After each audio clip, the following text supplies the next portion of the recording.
So in this video I will quickly go over an interesting, fun and jazzy way to play the jazz standard Take the A Train. So firstly, it's going to sound like this.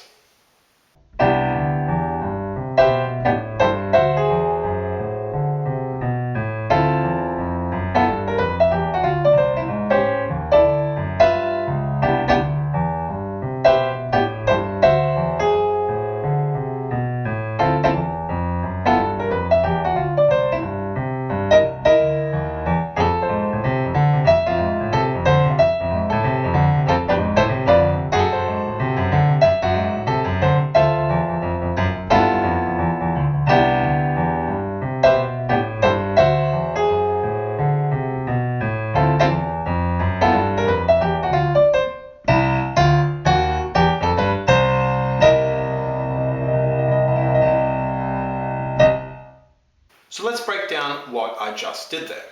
So first the A section. Now in the left hand we just have a nice simple walking bass line which looks like this.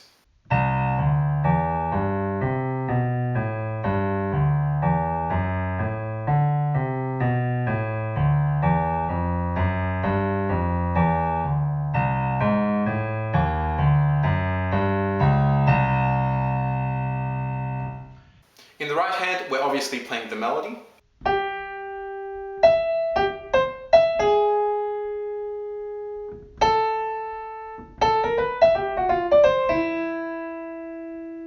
But we're harmonizing all of those long notes at the beginning. So we want to play chord voicings with our right hand that have the melody note on top. So the first chord we're going to play is a rootless C major 7 with a G on top. So that's just a C major 7th chord, but instead of the root, we're playing a 9th. Then we're going to keep that exact same shape, but move it up so that our pinky, our top finger, is playing the note E. And that's just a standard C major 7 7th chord.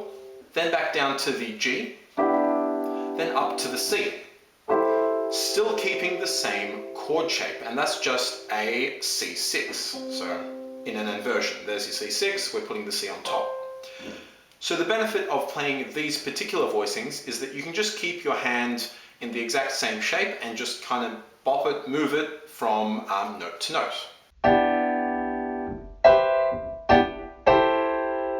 For the next chord, we're going to play a rootless D7 flat 5 chord. So there's your regular 7th chord D7, flatten the 5th, add a 9th, get rid of the root. That's what we have. The melody goes ba-bum, E, A flat. So we're going to play all the notes except for the flat 5 with the E on top as our melody, then drop the 5th in, the flat 5th in to get the melody. So bum-bum. So all together for the moment it looks as follows.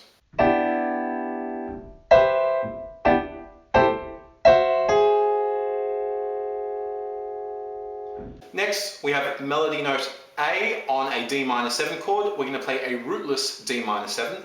Again, there's your regular D minor 7 with the appropriate inversion to get the melody note on top. Get rid of the root, add a 9th. Then to get to the G7, we're just going to use a rootless voicing again. All we have to do here is drop the thumb down a semitone from the C to the B. All the other notes stay the same. So together it'll just be. And then we have that quick little chromatic bit. We're not going to harmonize that because it's too difficult, there's too much going on and it's quite chromatic. So we're just going to play that as a single melody line. So all together, so far we have this.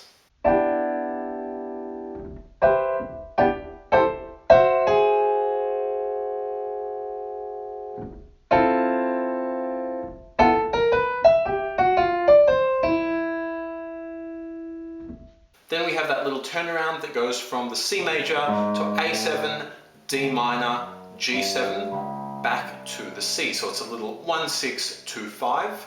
So while our left hand is just playing that simple walking bass line using those approach notes, our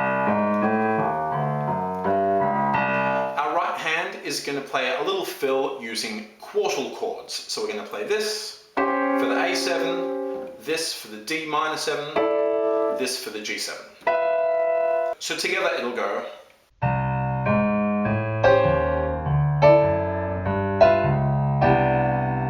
And then back to the melody, playing that exact same thing again. So nice and slowly, hands together, it looks like this.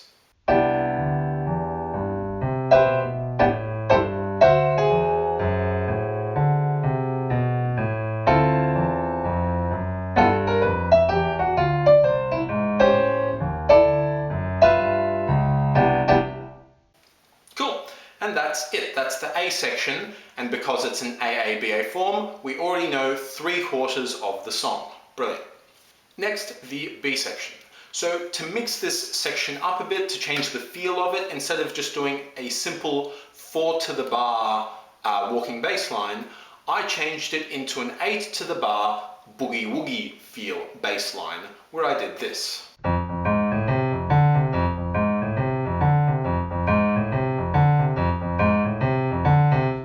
Now that works good because we have the chord F for 4 bars, so the harmony is not really doing anything. So it's nice to add in a little bit of movement with that little boogie woogie bass line ostinato thing, in place of any kind of harmonic movement. So there we were outlining the F6 chord.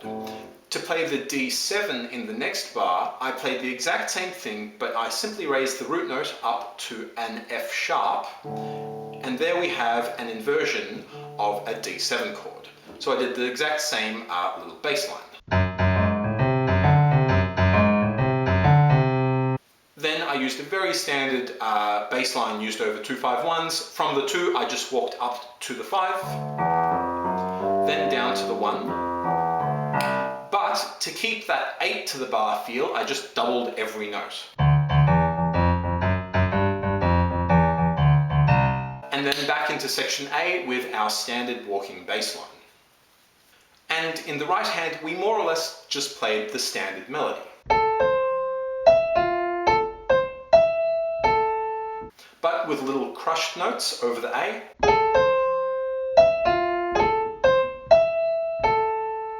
And with little ghost notes kind of implying or very lightly hitting the F down the bottom as our kind of root note.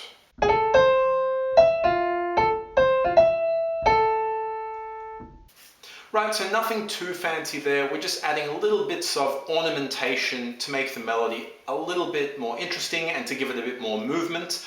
Otherwise, it's a bit of a boring melody. It's essentially just outlining the F major 7 chord in not a particularly interesting way. So by putting in those little ornamentals, the grace notes and the ghost notes, you just add a little spice to it.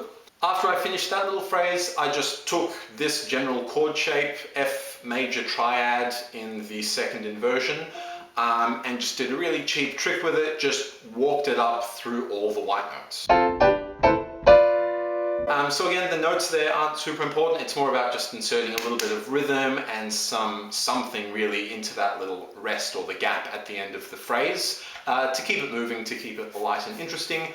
I then did the exact same thing with the next phrase over the D7. So we're again using that rootless D9 chord. So D7, 9, get rid of the root. So again with that little crush note at the beginning. And here for the D minor 7, I hit a nice simple rootless D minor 7 with the E on top. And to the G7, I hit a rootless G7 with an A on top. So again, you kind of have to move your whole hand down, shift your whole hand down to get the A at the top. So nice and slowly, hands together, that looks as follows.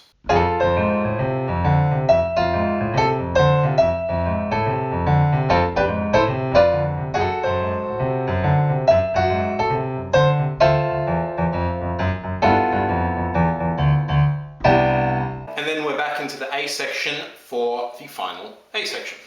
Cool, and that's really it. So now you can go back to the beginning and watch that full performance, and you'll be able to follow more or less, if not exactly, what I'm doing and what I'm thinking and the type of feel and style I'm trying to create, and that little bit of contrast between section A and B that I'm trying to create. Cool, and finally, improvisation. So for this, I just do a walking bass line all the way through the entire song, including the B section, so I don't change to that 8 to the bar boogie woogie feel. I use the C major blues scale, which is C major pentatonic with an E flat, or A blues scale, but starting and finishing on the C, whichever way you like to think about it. So that's for the A section. For the B section, again, to vary it up a little bit, I use the C blues scale, the blues scale proper. So doing that, C major blues for A, C blues proper for B, could sound something like this.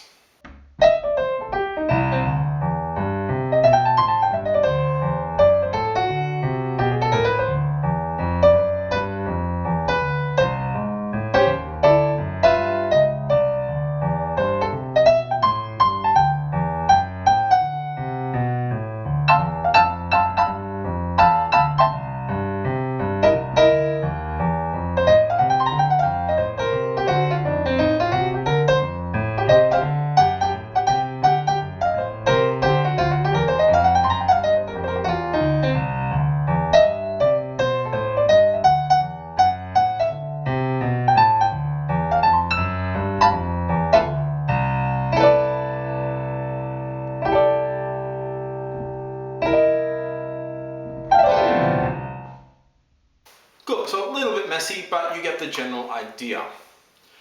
The only final thing I would say is that while I am primarily using that C major blues scale for the A section, I am also throwing chromatic runs in there periodically.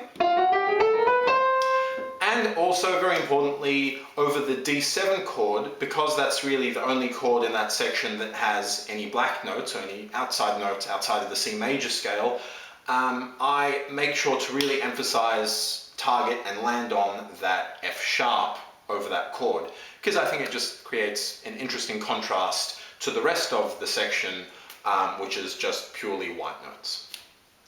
Cool, and that's it guys, thanks for watching, see ya.